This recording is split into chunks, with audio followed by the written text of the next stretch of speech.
Top quality और consistent performance के लिए सिर्फ सिल्वर पंप नाम याद रखना।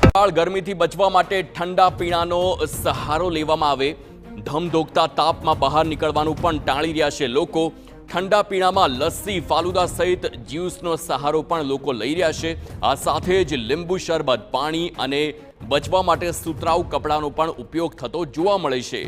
બહાર નીકળીએ છીએ તો ભયંકર ગરમીથી પરેશાની થાય છે તેમ લોકો જણાવી રહ્યા છે।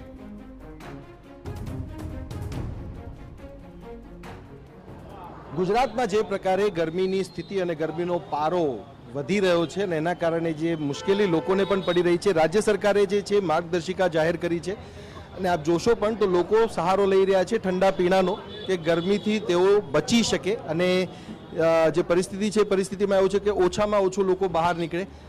ગરમીમાં જે પ્રકારે ટેમ્પરેચર બહુ હાઈ જઈ રહ્યું છે, કેવી રીતે બચવાનો પ્રયાસ તમારો હોય છે? ઠંડા પીણા તો છે જ, લસ્સી પણ છે, બીજું કઈ રીતે?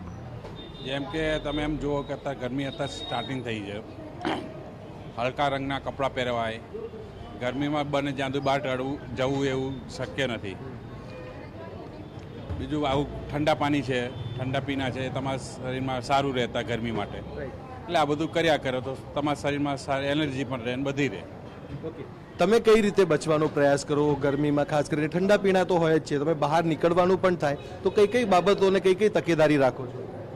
જેમ કે લીંબુ શરબત, ઠંડા પીણા, પછી તમે બહાર જાઓ તો જેમ કે કોટન ક્લોથીસ પહેરી શકો જેથી ગરમીથી બચી શકાય। કોટન ક્લોથીસમાં ઓછી ગરમી લાગે।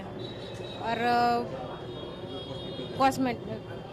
અચ્છા, એક જે પ્રકારે બહાર નીકળો છો તો અહેસાસ કેવો થાય છે અત્યારે જ્યારે બહાર નીકળો? તો ગરમી છે તો બહુ મીન્સ કે કેમ એવું થાય કે ઠંડુ પાણી, ઠંડા પીણા પી લઈએ એમ કે। તો સ્વાભાવિક રીતે, કારણ કે જે પ્રકારનો માહોલ છે એ માહોલ લોકોમાં એ જ પરિસ્થિતિ, ગરમી કેટલી બધી છે બેન, જે ગરમી અત્યારે છે બહાર નીકળતા પણ ડર લાગે છે, કેવી રીતે તમે પોતાને બચાવો ગરમી? અમે લોકો તો ધ્યાન રાખીએ બને ત્યાં સુધી બહાર ના નીકળીએ, પણ નીકળવાનું થાય તો દુપટ્ટો બાંધીએ, છોકરા હોય તો ટોપી પહેરાવીએ, એવું કંઈ એવી ધ્યાન રાખીએ।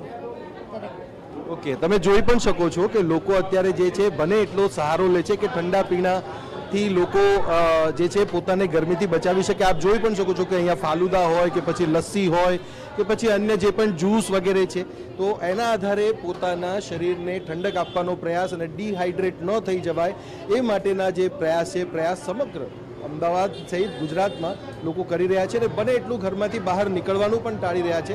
એક એસઓપી છે, એક માર્ગદર્શિકા છે જે રાજ્ય સરકારે પણ બહાર પાડી છે અને જે પ્રકારે તાપમાનનો પારો વધી રહ્યો છે એનાથી સ્વાભાવિક રીતે લોકોએ ખૂબ તકેદારી રાખવાની પણ જરૂર છે। કેમેરામેન ઇમરાન શેખ સાથે સચિન પાટીલ, TV9 અમદાવાદ। સુરતમાં અસામાજિક તત્વના ગેર